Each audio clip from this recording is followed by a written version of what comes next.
आप देख रहे हैं डार्क फाइल्स। डार्क फाइल्स में आज की कहानी हमारे साथ शेयर की है हसन जी ने। तो चलिए पढ़ते हैं आज की इस कहानी की ओर। आज की इस वीडियो में आगे बढ़ने से पहले अगर आपने अभी तक हमारे चैनल को सब्सक्राइब नहीं किया है तो कर लें, और ऐसे ही और वीडियोस के लिए देखें अनहोनी। चैनल की लिंक आपको नीचे डिस्क्रिप्शन बॉक्स में मिल जाएगी। मुर्शिदाबाद के रहने वाले हसन जी बताते हैं कि ये बात उन दिनों की है जब मेरी उम्र 16 या 17 साल की थी। उन दिनों मैं अपने परिवार के साथ गांव में ही रहा करता था और वहीं पूरे दिन अपने दोस्तों के साथ उधम मचाता फिरता था। उस वक्त ना तो हमारा गांव विकसित था और न ही गांव के लोग, जिस वजह से उन दिनों मेरे गांव के लोग भूत प्रेत जैसी चीज़ों पर बहुत ज़्यादा यकीन करते थे। जहाँ तक मुझे याद है, घर वाले हम बच्चों को एक तालाब के पास जाने से मना करते थे, मगर हम घर वालों की बात पर ज़्यादा तवज्जो ना देते हुए उसी तालाब के मैदान में क्रिकेट खेला करते थे। ऐसी ही एक शाम मैं अपने दोस्तों के साथ उसी मैदान में क्रिकेट खेल रहा था। अंधेरा होने को था, जिस वजह से हम जल्दी जल्दी मैच खत्म करने में लगे थे। अभी मैं उस तालाब के पास फील्डिंग कर ही रहा था कि तभी मेरे दोस्त आलोक ने एक जोर का शॉट मारा और बॉल आसमान में हवा को चीरती हुई झाड़ियों के पीछे उस तालाब में जा गिरी, जिस पर मैंने अपने दोस्तों से कहा, तुम लोग रुको, मैं बॉल लेकर आता हूँ। ये बोलकर मैं उस तालाब की तरफ बढ़ने लगा।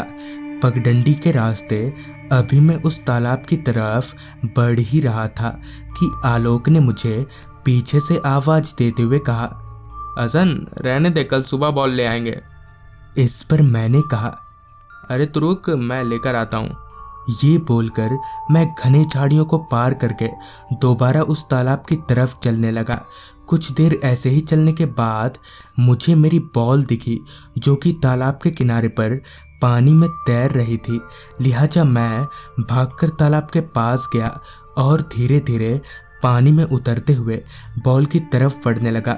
गेंद के पास पहुंचकर मैं उसे उठाने के लिए जैसे ही नीचे झुका कि अचानक ही पानी के नीचे से किसी ने मेरा हाथ पकड़ लिया, जिससे मेरी दिल की धड़कनों में एकदम से उछाल आ गया।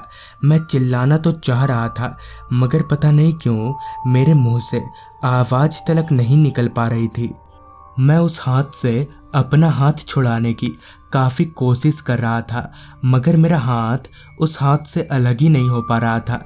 बड़ी मुश्किल से मैंने अपना हाथ छुड़ाया और वहाँ से मैदान की तरफ भागने लगा, मगर पता नहीं क्यों मुझे यहाँ से बाहर निकलने का रास्ता ही नहीं मिल रहा था। जबकि आते वक्त मैं उस तालाब तक एक बार में ही पहुंच गया था। मैं जितना उस जगह से बाहर निकलने की कोशिश कर रहा था, उतना ही फंसते जा रहा था। रास्ते की तलाश में भटकते हुए मैं वापस उसी तालाब के पास जा पहुंचा। तभी मेरी नज़र उस तालाब के किनारे लगे एक पेड़ पर गई, जिसके ऊपर एक औरत बड़े ही अजीब ढंग से बैठी हुई थी। उसका चेहरा दूसरी तरफ था, जिस वजह से मैं उसका मुंह नहीं देख पा रहा था। इससे पहले कि मैं कुछ सोच या फिर कुछ समझ पाता कि उस औरत ने अपना चेहरा मेरी तरफ घुमाया, तो उसका चेहरा देखकर एक पल को मेरी धड़कनें थम गई थी। दरअसल उस औरत का चेहरा बेहद डरावना था। अब तक मेरा पूरा शरीर खौफजदा हो गया था, यहाँ तक कि मैं अपने पैरों को हिला तक नहीं पा रहा था। अब तक मैं अपने आप को तकरीबन मरा हुआ मान चुका था, मगर फिर भी बहुत हिम्मत जुटाकर आखिर में मैंने अपने दोस्तों को एक जोरदार आवाज़ लगाई। फिर कुछ ही देर में मेरे सारे दोस्त वहां आ पहुंचे, जिनके आते ही वो औरत, या यूं कहे तो वो चुड़ैल, पेड़ पर से गायब हो गई। फिर मैंने अपने दोस्तों को पूरी बात बताई, जिसके बाद हम लोग वापस घर आ गए। बाद में हमें गांव वालों से पता चला कि उस तालाब में जाने अनजाने में बहुत से लोगों ने अपनी जानें गंवाई हैं, जिस वजह से रात तो दूर दिन के वक्त भी कोई उस तालाब के पास नहीं जाता।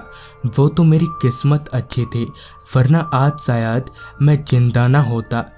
तो दोस्तों, ये थी हसन जी की भेजी गई कहानी। अगर आपके पास भी ऐसी ही कोई कहानियाँ हैं तो हमारे साथ ज़रूर शेयर करें। तो मैं आर्यन जल्द ही मिलूँगा आपसे ऐसी ही एक कहानी के साथ।